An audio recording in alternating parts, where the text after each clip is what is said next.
What the police called planned clashes on Bonfire Night in Scotland resulted in the injuries of 8 police officers. The worst disturbance occurred in Edinburgh's Niddry neighbourhood, when 50 young people threw petrol bombs and fireworks at riot police. Unprecedented levels of violence were faced by officers, according to Police Scotland. According to Assistant Chief Constable Tim Mayers, it is child abuse when adults are seen on camera, encouraging minors to commit crimes.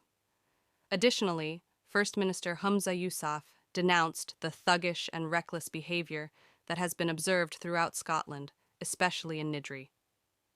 He praised the emergency services response and stated that those responsible for the disturbances should feel the full force of the law.